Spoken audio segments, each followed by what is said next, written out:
Well, that's the last time I'm downloading the first thing I see on Gamejolt.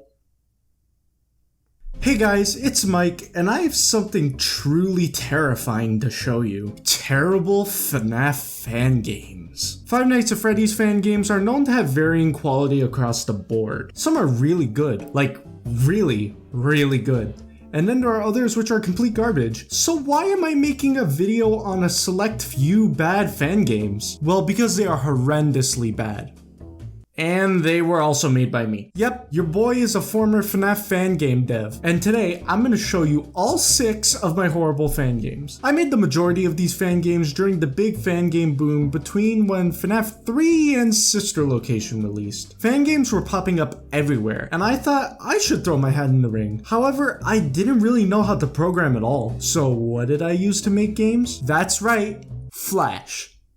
I mean Scratch. If you don't know what Scratch is, it's basically a web-based programming tool for children, where actual code is replaced with blocks. Now this is really cool and great for kids wanting an easy start in learning code. However, it's very limited, and in turn, so were my games. But I milked this program for what it's worth. I also just stole a lot of assets because I didn't know how to make good art as a kid, so it makes the games look that much worse. Due to the passing of time and the updates Scratch received, there are a few things that have broken from last I checked on them, so some things might not be one-to-one to what they were originally meant to be. But without further ado, let's launch up my crappy fan games for the first time in 6 years.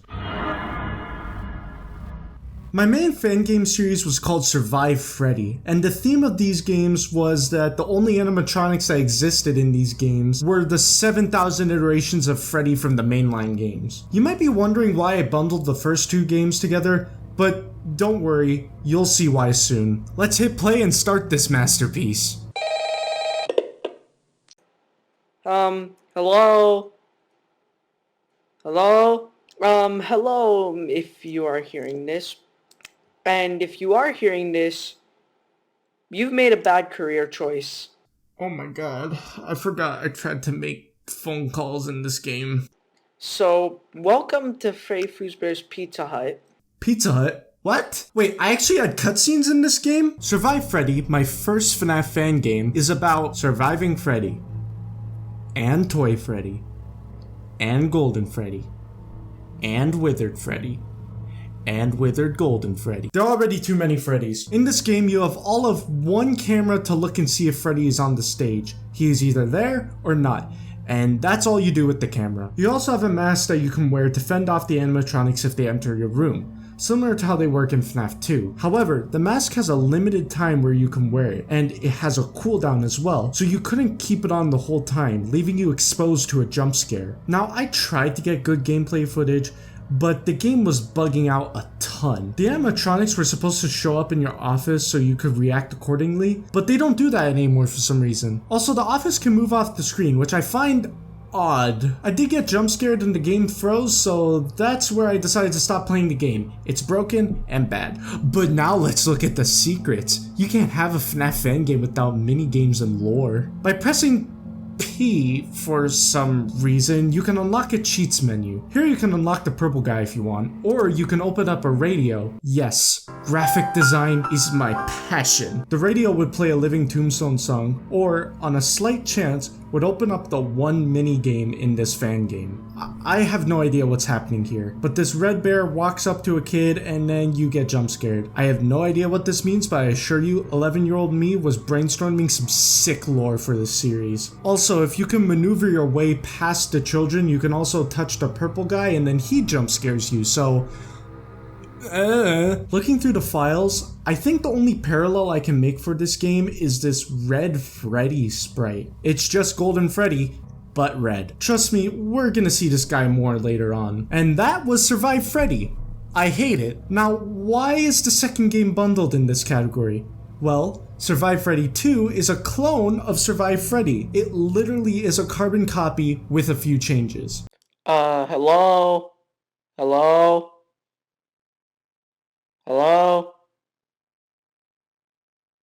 Hello? Oh my god, it's even worse now. Toy Freddy was now replaced with Withered Toy Freddy because that's how animatronics be, and I also added Phantom Freddy. I removed the cutscene from the intro. That was a mistake. I recolored all of the buttons. That was also a mistake. I added in 2 more camera feeds, but they don't do anything important, so they are useless. And now the office and the mask are red. The one thing this game has going for it is that for some reason, the animatronics actually showed up in the office this time. And because of that, I was actually able to beat the night. The only other change that is present is that minigame from before. Now we play as a purple puppet. No idea what this means, but since we see a purple puppet, that means he's important. Like, it's not like I forgot that he was a character, so I essentially retconned him in all of my other Survive Freddy games, right?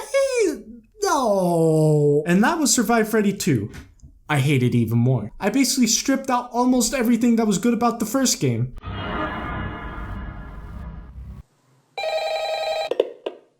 Hello and welcome to Fazbear Fright, a new horror attraction. I just gave up at this point. Now, this is where I decided to get more technical with my games. Being the third game in a series called Survive Freddy, you would think that there would be even more terrifying Freddys to be on the lookout for. Well, no. In fact, there's just one. And technically, she isn't Freddy, so the name doesn't make any sense anymore. This is Red Freddy, or what her canon name now is, Cherry. She is literally just Phantom Freddy, but red. In this game, you're a night guard in Fazbear Fright a week before the events of Fnaf 3. The corporation actually got their hand on an animatronic for some reason, because I forgot the main story of Fnaf 3, and basically shoved Freddy's endoskeleton into Cherry's suit. Now Cherry's out to kill you and you have to stop her. Luckily, you have a few more tools at your disposal this time. First, you have the Robo Night Guard, a robot that when used on the camera selected, will stop Cherry from getting to your room from that position. On the slight chance that Cherry does find her way into your room, you have a taser to literally tase yourself. Oh my god. Essentially, I guess you have to make Cherry think you committed suicide if you want her to leave you alone. I was a messed up kid. Now, from what I've seen, there is no penalty for tasing yourself for the whole time, so yeah, it's already broken. And then there are a few bugs, like how Cherry never actually showed up in my office, and how I became stuck at 4 AM and couldn't progress any longer. Good code. So let's look at the secrets. There's one mini game you can get if you get Golden Freddy here, where you play as Echo from Earth to Echo? Yeah, you know, official Survive Freddy canon here. And then there's another minigame you get by hitting a small pixel on the play button, where yeah, it's just Red Freddy walking again. There's a secret game mode which breaks the Robo Night Guard. The game was impossible to beat anyway, so I don't see why this is a big deal. Some other secrets. If you click this pixel, you get a Shadow Bonnie jump scare and crash the game. Oh, here's a cool one. If you click on any part of the office, even accidentally, Golden Freddy will jump scare you. Bitch, make me lose the game, goddamn. I remember liking this one a fair bit. However, it hasn't held up in the long run. Now, the fourth game is more unique than the other games. From the start, we have what are those? I wanted to actually make my own assets for once instead of stealing from literally everyone, so Roblox it is. I just grabbed some random Fnaf OC creator and took screenshots of all of the characters I made. I don't even think that blue one's in it. Hello? Hello? Oh look, Munchkin Mike is back. So in this game, we are a night guard in the basement of Cherry's family diner. And, well, you survived the animatronics. Wow, so original. We have to defend ourselves from Cherry and 2 new characters. First, there's Balloon Boy.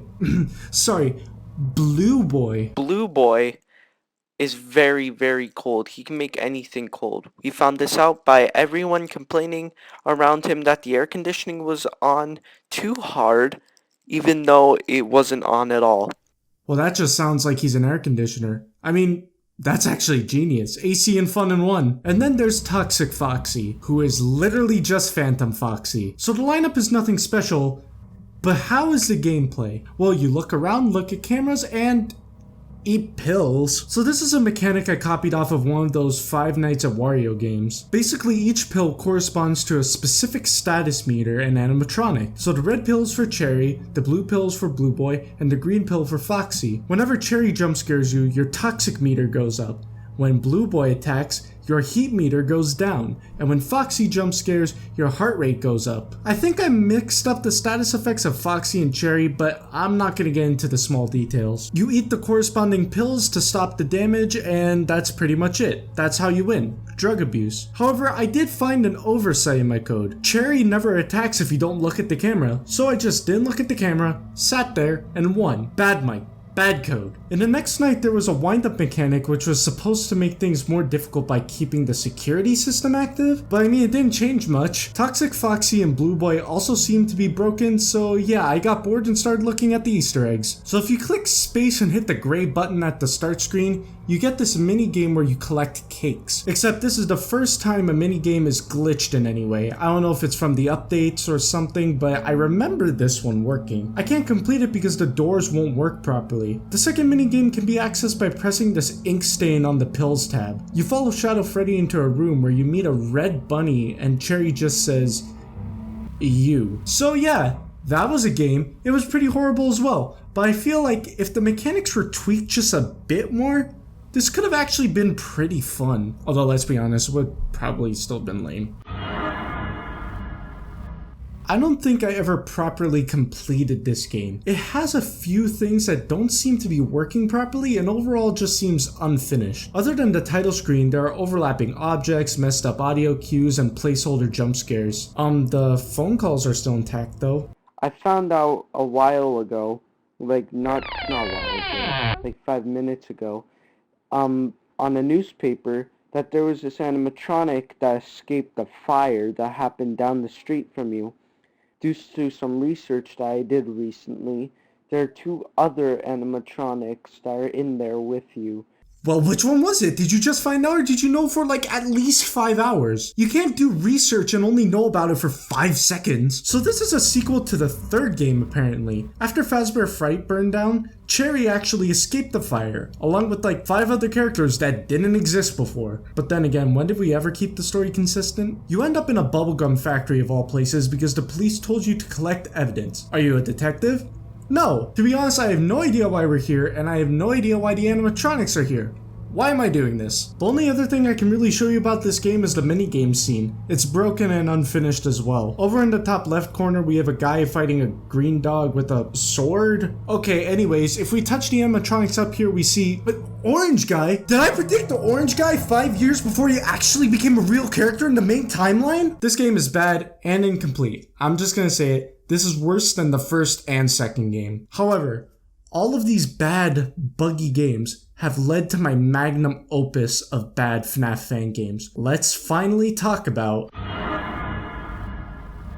Plush, a horror game, was my final FNAF fan game and is a huge departure from Survive Freddy. And for this review, I will be using the Halloween edition to show the game, since I can't find the original one. Plush is about 2 tiny seal plushes that are haunted and want to kill you. Why?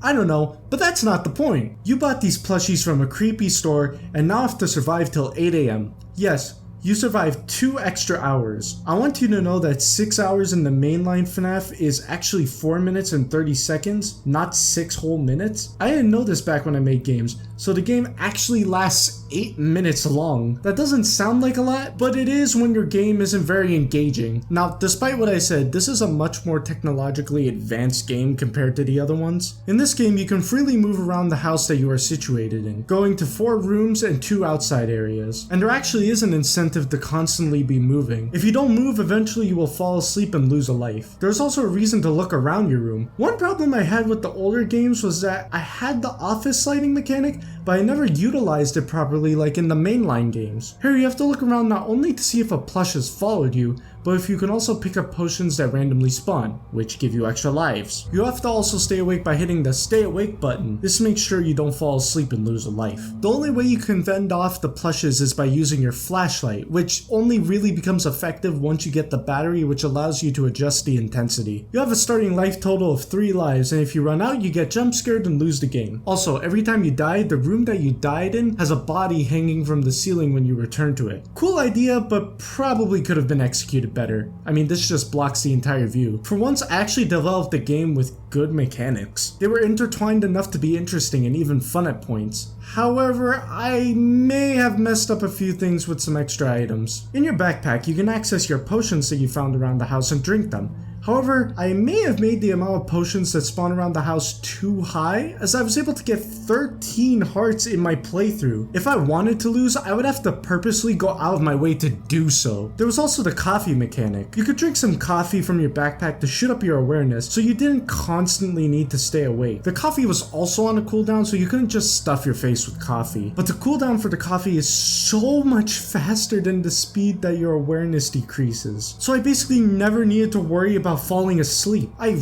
really had some good ideas, but I ruined them by adding in more mechanics than were necessary. There aren't really many secrets in this game this time. There's this message that can show up on the check that you have in your backpack which talks about a hell mode, which you access by typing 333 in the options menu. And all it does is set your health to 1 at the start of the game instead of 3. This game was very special for me because it was the first game I actually posted on a site other than Scratch.